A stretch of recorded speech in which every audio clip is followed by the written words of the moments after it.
Gero eta gutxiago dira gizakiak eraldatzen edota ukitzen ez dituen landa inguruak. Energia trantsizio betean gaude eta hori hala agintari askok energia berriztagarrien aldeko apustua egin dute, baina horik nolakoak izan behar dute. Azken aldian bolo-bolo dabiltza Euskal Herrian egin nahi diren zenbait proiektu. Izan ere abenduaren 15ean publiko egin zen Euskal Autonomia Erkidegoko aldizkari ofizialean Bizkaian eta Gipuzkoan egin asmo diren 5 zentral eolikoren informazioa. Aurretiazko administrazio baimena emateko eskarien eta ingurumen inpaktuaren adierazpena eskatzeko xehetasunak biltzen ditu txostenak besteak beste. 2 eskari Gipuzkoako proiektuentzako dira eta beste 3 Bizkaiko hainbat tokitan egin nahi diren azpiegiturentzako. Gipuzkoako proiektuei dagokienez Trekuz mendiaren inguruan Urretxu eta Antzola artean Capital Energy multinazional taldearen sozietateak 5 megabateko 2 haize-errota eraiki nahi ditu eta 4 kilometroko lurpeko linea elektriko bat. Horretarako 10 milioi euro baino gehiago beharko da. Proiektua gauzatzeko ingurumen inpaktu baimena eskatu du konpainiak eta eskabide hori argitaratu du Jaurlaritzak.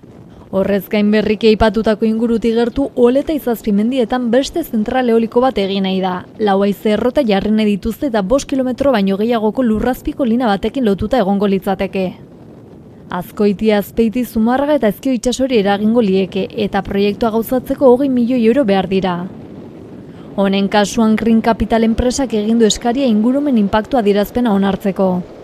Bada Gipuzkoako 2 proiektu horien inguruko kezka zabaldu da herritarren artean. Enpresa energetika multinazionalek mendi eta ondasun naturala jomugan jartzen dituztela diote askorek. Eta esanguratsua da Gipuzkoako proiektu hauen kasuan ezoiko aerosorgailuak direla, ohikoak baino handiagoak, 200 metrotik gorakoak. Izazpimendian haize-errota jartzera heltzen badira horrela ikusiko litzateke. Orain herritarrak eta eragileak alegazioak aurkezteko lanean ari dira, ondare naturala babestu eta arnasgunetzat dituztena suntsitu ez ditzaten. Bestalde lehenago esan bezala Bizkaian ere beste 3 zentral eolikoen inguruko iragarkiak argitaratu zituzten aldizkari ofizialean, denak aurretiazko administrazio baimena eskatzeko. Zeberio, Galdakao, Bedia eta Igorreko udalerrien artean 6 haize-errota jarri nahi dituzte. Gorriz eta Lemoiz artean beste zentral bat, 5 haize-errotek osatuko dutena, eta Bakio, Marurila eta Betamungi artean beste zentral baterako eskaria egin dute, 8 haize-errota eraikitzeko.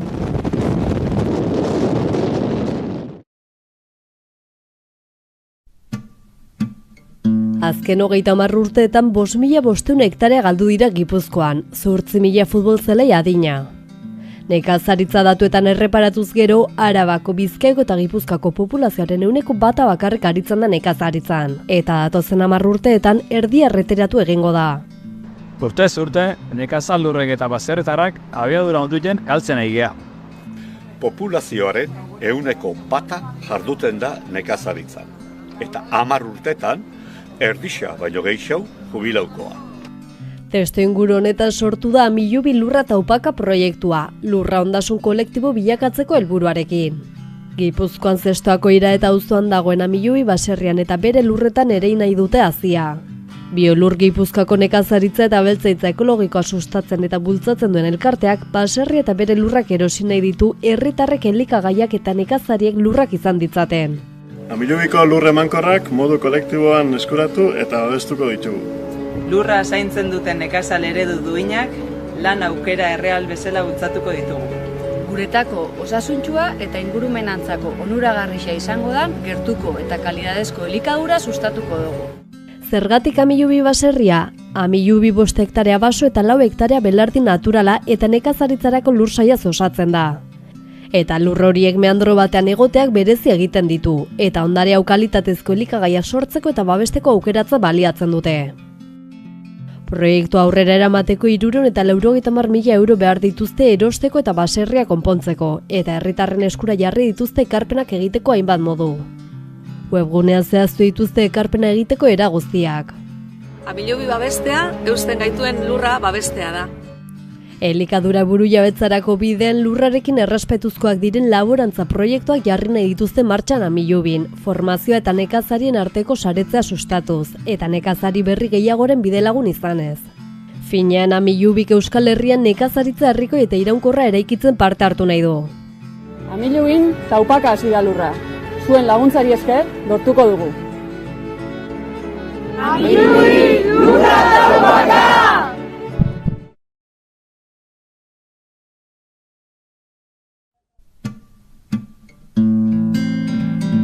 Garai hartan dana zeon eiteko, eta emakume batzuk hasi ginen biltzen. Eta orduan sortzu zien, sindikatuare sortu berri izan, eta gestio etxeke bai, eta dana zeon eiteko, eta emakume elkarte bat eitea ere aliatu ginen. Eta hor puntatzen ginen, gure problemak denak berdin txamarrak ziren, eta bidea holaxe egin dugu, eta aliatu ginen, gauzak etziela bakarrik hitzein behar da zean, eta orduan estatuto baten eske hasi ginen, eta oso luzea izan zen, estatuto hori pixka bat moldatzeko, eta orain dela 15 bat urte onartu zen, guk gure aldetik ez gendun onartu, zetik ez gendun ikusten bukatuta zeonik. Bai zean dana oso ondo, jasota, papelen, baina gero guri gertatzen zitzaion berdine. Bai hau eta hau hola behar genduke eta beste hola behar genduke, baina hortik aurrea gero hor oztopoa. Ia 15 urte badie, onartu zala, hola gare. Ez asko gehiago gabe. Guk ikusten gendun beharra, emakumeak lehenengo titularidade bat etzeuken. Seguridade sozialik ez zuen ordaintzen, baserritzaren emakumeak. Eta gaur egun, estatuto hori onartuta gero, oan dio jende asko hola jarraitzen du. Hor jarri beharko litzeke emakume horiek kotizatzeko modue, fiskalidadea aldatu inbarko litzeke arrajatabla. Eta gero zaintza hor dago. Horik die baserriko emakume gaur dauzken movimentu bat eiteko, gauzak erabakitzen dien leku eta moitzeko, han lana egin ahal izateko. Ez bakarrik junda zehain, egin behar du erabaki gunetan egon eta gaina erabaki. Eta ez numeroa aitea. Eta gauza horik, hori danak kontemplauta dare estatuton, baina ez da ez erreiten, ikusi besteik ez dago, zemait emakuma titular zeati dare emakumak. Gizona jubilau dalako, ez, aldaketa hori. Baina gizona hor segitzen do, eta emakumeare bai, etxen, ez aliatu gabe.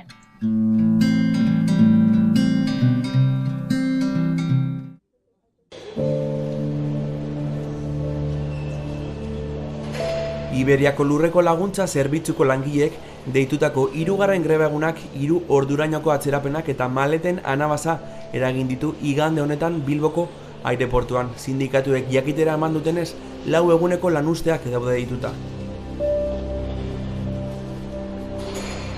Aire konpainia lanean ari da, azken orduotan Bilboko, Bartzelonako eta Kanaria handiko aireportuetan pilatu diren maleta guztiak bezeroei ahalik eta azkarren bidealtzeko. Halaber, greba ez dela irten bidea, azpimarratu du Iberiak. Komunidades Obreras eta UGT sindikatuek Iberiak egoera horri aurre egiteko duen ezintasuna eta eraginkortasunik eza salatu dute. Sindikatuen arabera 17 hegaldiri eragin zien grebak atzoloiun. Kanaria handitik Bilborako bidean irten zen hegaldi bateko 180 bidaiarik Bartzelonan igaro dute gaua. Datozen orduetan autobusez egingo dute bidaia eta ondorioz 24 ordu inguru beharko dituzte hasieran 3 ordu bakarrik iraun behar zuen bidaia egiteko. Hegaldi gehiago aurre ikusita daudenez aurreko egunetan baino zenduen inork ez du kalean lorik egiten. Udazkenetan eguko hotza hasi zenetik kalean lo egiten den plaza gehiago eskaintzeko ia 100 pertsona ziren oraindik kalean gaua pasatzen zutenak. Abenduaren 28ko gauean, Asironek alkatetza eskuratzearekin batera, gauzak aldatu ziren.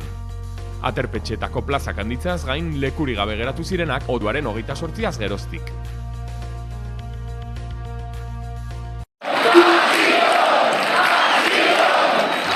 Itxaropentsu ez zenuen espero, eta egia esan asko poztu nau. Eta ikusiko dugu zertan den, hurrengo urteak eta zer egiteko gai diren, eta, bueno. Nik uste dute guztiok espero genuen aldaketa bat dela, bai Iruñan eta bai Nafarroan, eta, gaurko egunan ikuste dute ondo hartuko dugula nutza hurbiltzen garen guztiok, eta etxetik ikusita entzuten dugun guztiok. Eta ondo, nik uste dut pozik gaudela, hori da garrantzitsuena. Oso pozik, eta ospatzeko zenen eta aldaketa, udala honen behar du aldaketa on bat, eta aldaketa hori izango da Joseba Asiron. Ja, egon zen, orain dela 2 legislatura, uste dut, eta oso ongi egin zuen. Eta gainera dauka gehiena, lortu du, udal gehiena sortzea. Ilusia handia, inflexio puntu bat, herritarrek aspaldi eta iruindarrek aspaldi eskatzen zuten zerbait, oso pozgarria eta ilusionagarria dudari gabe. Gusten dugu giroa berotzen ari direla eskuindarra, oso haserreatua daudela, badirudi, baina ez dute onartzen emaitza eta beti bezala haserreatua daude. Neurriz kanpoko azarraldea eta horrek erakusten du nolabait iparra galduta dutela, ez? Ez dutela Iruñeko benetako errealitatea eta soziologia ezagutzen eta ez dutela aurre ikusten gerta zitekeena eta mundu guztiak eskatzen zuena. Nik uste dute egoerak eskatzen zuela horrelako aldaketa bat, poztu beharko gara guztiok. PSN da PSN, inifiatu, egiten dugu, ahal eta posible denean egiten dira akordio haiekin eta aprobetxatu behar dugu. Aldaketa bat izan da haien parte eta aprobetxatu behar dugu. Bai haiek, bai gu. Gasteizko Michelingo lantegiak bere ekoizpena geldituko du hurrengo asteburuetan. Taldearen arduradunek azaldu dutenez, itsaso gorrian piztutako gatazka dela eta kautxo naturalaren falta sumatzen ari dira, gurpilak egiteko lehengai nahikorik ez egotea suposatu duena. Gasteizko lantokiari dagokionez, ekoizpena urtarrilaren 13, 14, 20 eta 21 geldituko da, bai turismo gurpilen sektorean, zein goma ekoizten den atalean. Geldialdiak 900 langile baino gehiagori eragingo dio lehenengo asteburuan zehar, eta 40.000 gurpil inguru ekoizteari utziko diote. Bigarren asteburuan zehar, bestetik, 670 lagun ingururi eragingo dio, 45.000 gurpil azal ekoiztari utziz. Taldearen zuzendaritzak kautxu faltaren ondorio sartu du erabakia. Izan ere, Yemengo hutiek itsasogorria zeharkatzen duten itsasontzien kontrako erasoak burutu dituzte, Israelek Palestinaren kontra egindako oldarraldiari erantzuteko. Hori dela eta itsasontziek Afrikar kontinentea inguratzera behartuak ikusi dute beraien burua, beraien ibilbidea luzatuz eta hornikuntza katean hartzerapenak eraginez. Egoera hau Michelingo lantegi guztiengan eragina izan du. Gasteizen ez ezik, Lasarteko lantokian ere ekoizpen geldialdiak burutu dira urtearen lehenengo astean, baina momentuz ez dira geldialdi berririk iragarri. Gasteizko hiri autobusetako langileek mobilizazioekin ekin diote urte berriari. Tubisako plantillak 4 orduko lanuztea egin du astelenean goizeko 5 eta 9 bitartean. Sindikatuetatik azaldu dutenez, jarraipena erabatekoa izan da, gutxieneko zerbitzuak baino ez dutelarik lan egin. ELA, UGT, USO, ESK, Komisiones Obreras eta LAB sindikatuek deitutako mobilizazio hauekin, lanpostuak ez suntsitzea eta hitzarmen duin bat aldarrikatzen ari dira Tubisako langileek. Aurreko astean enpresaren arduradunekin egindako bileran ez zen akordiorik lortu. Asteleen arratsaldean bilera berri bat burutuko da, gatazkari irtenbide bat bilatzeko asmoarekin. Gasteizko udalak Tubisaren arduraduna dena, bilera horretara eskaintza berri bat eramateko konpromisoa erakutsi zuen. Langileek beraien aldetik lan baldintza duinak eta beraien osasuna zein zerbitzuaren hobekuntza bermatuko duen proposamena baino ez dutela onartuko baieztatu dute. Akordiorik lortu ezean, langileek 4 orduko lanuzteak errepikatuko dituzte astelehen, asteazken eta ostegunero urtarrilean zehar. Otsailean paroak lan egun guztietan izango direla iragarri dute ere, eta irtenbiderik aurkitzen ez bada, martxoan greba mugagabea hasteko asmoa ere erakutsi dute.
Metro Bilbaok eta Euskotrenek monoziklo eta patinete elektrikoak sartzea debekatuko du hurrengo astetik aurrera.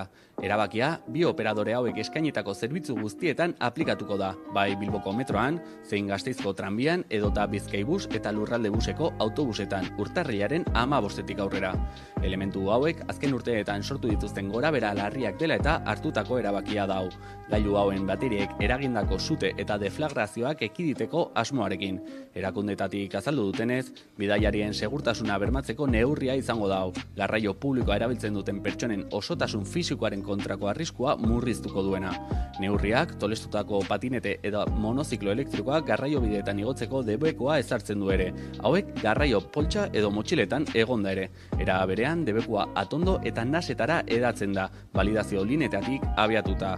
Debekuaren ondorio negatiboak murrizteko asmoarekin, Metro Bilbao eta Euskotrenek ETS-erekin batera, sareko zenbait puntutan patineteak aparkatzeko eremuak irekiko dituztela iragarri dute. Ia ikusten ez ditudan bi alaba dauzkada.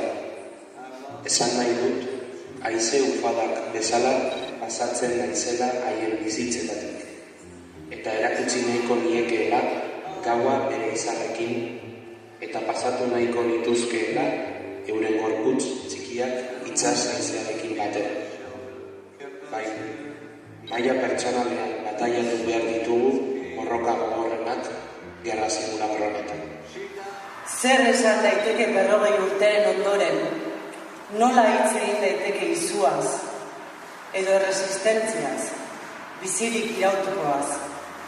Zer esan daiteke zauriez? Memoriaz? Barruan apurtuta daramun zera horretaz. Lege horrek eragotzi egiten digu informazioa garrantzitsuet bat eskuratzea. Blindatu egiten baitu. Gerra zikina eta estatu terrorismoa bezain gauza larri batetik eratorritako gertakari eta erantzukizun guztiak agerian utziko lituzke bere indargabetzean. Lege horren erreformak baina egiarako dugun eskubidea murriztu egin nahi digu eta gure senideen aurka egindako krimenen arduradunen zigorgabetasunari eutsi.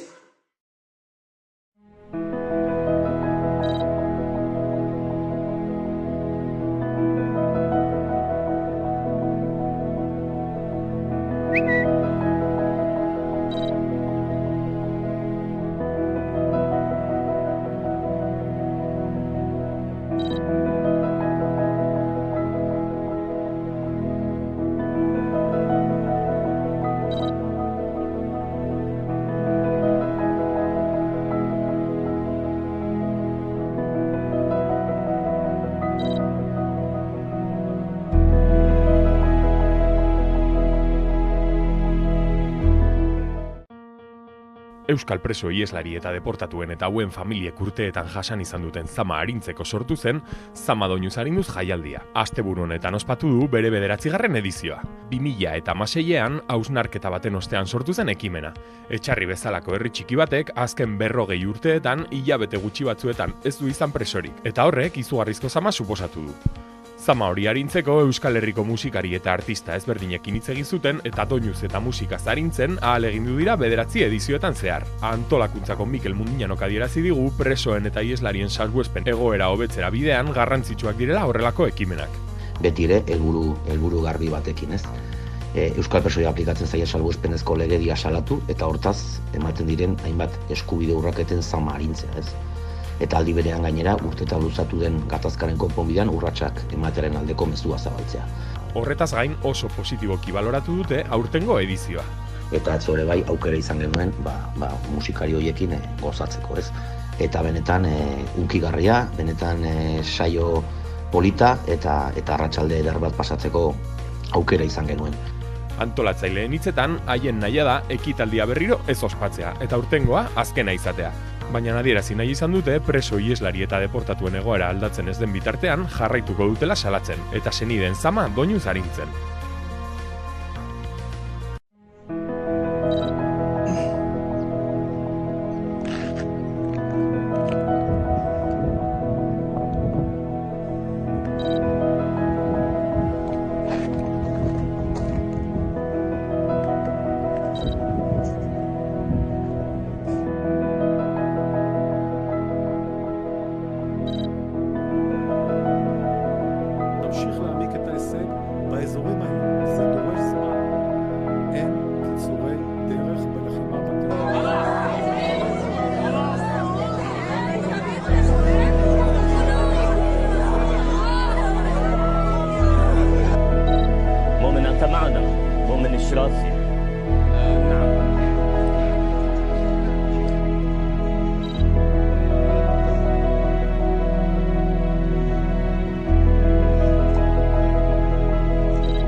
Albisterik esanguratsuenak edo nabarmenenak dakartzat.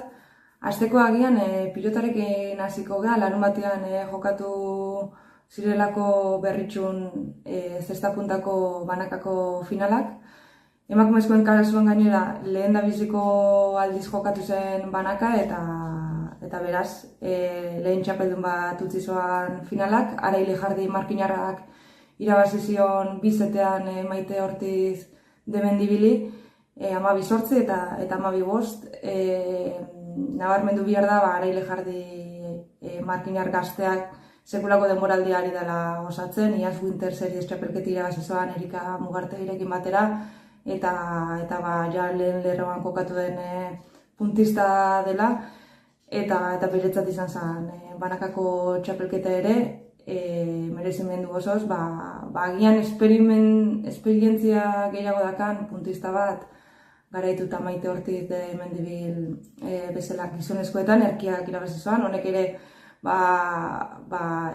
veterano izanagatik ere bere maisutasuna agerian geratu zen banakako txapelketa honetan ere, Erik Mendizabal garaitu zoan eta laugarren ez irabazi du banakako txapelketa, hirugarrena jarraian, beraz, Aritzerkiaga bere zigilua guzten berretxuko frontoian baita ere, eta gainera gaur gabaz jokatzen dugu Ibar Luzearekin batera, Winter Serieseko txapelketa, eta irabaziz gero finalerdietarako txapela lortuko dugu.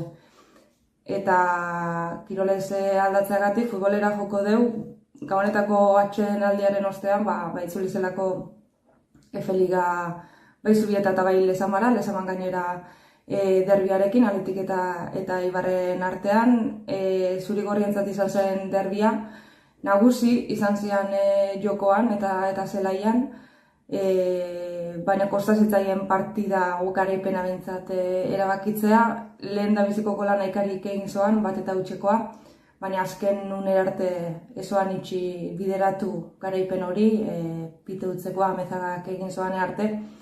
Eta honekin urrats handia egin dugu Aznarren neskek, sailkapenean koska bat iko deuelako, eta beretan urtiazteko modurik onena izan da Zurigorrientzat beste aldian, kostatuko zaio denboraldi honetan maila mantentzea, Orterigo berria den taldea da, eta ikusten dugu maila aldaketa nabaria dela, etxean sendo izan beharko dugu, kanpuan porrota hau jaso ostian. Eta bestalde, Realak ezoan galdu, baina porrota izan zitekeen sentsazioarekin bukatu zoan Teneriferen aurka, Zubietan, bat eta 3 irabazten joan, eta azken txampan 2 gol jasota, 3-1 irabazten joan barkatu, eta azken txampan 2 gol jasota, berdinketa batekin konformatu behar izan zen, dominatu zoan partida baten. Tenerife gisa da urten oso irregular da bilela, ez da gian aurreko bi denboraldietan izan den talde sendo hori, gabezia gehiago erakusten dugu, baina berdin talde lehiakorra izaten da Tenerife, eta atzo erakutsi zoan Zubietan, amore emanez, eta azkenian Realaren etxean sekulako puntua batu zoala.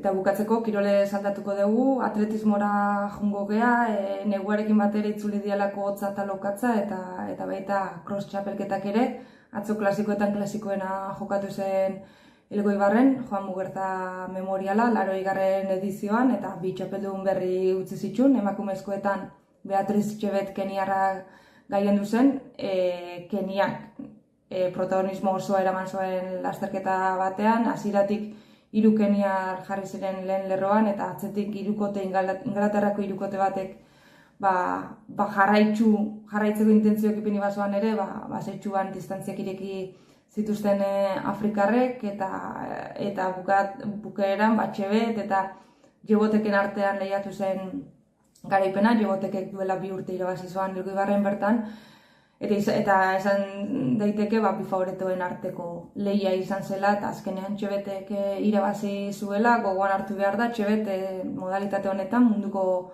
txapelduna izan zela iaz, eta beraz, pronostikoak bete zoan, Jeboteken aurretik, gian esperientzia gehiago duen atleta baten aurretik bukatuta lasterketa. Gizonezkoen kasuan, Beraui Aregaui Etiopiarrak irabazi zoan txapelketa, eta esan daiteke agian hasieran behintzat emozio gehiagorekin lehiatu zela txapelketa, multzo eder batek egin zituelako lehen kilometroak, Metxalek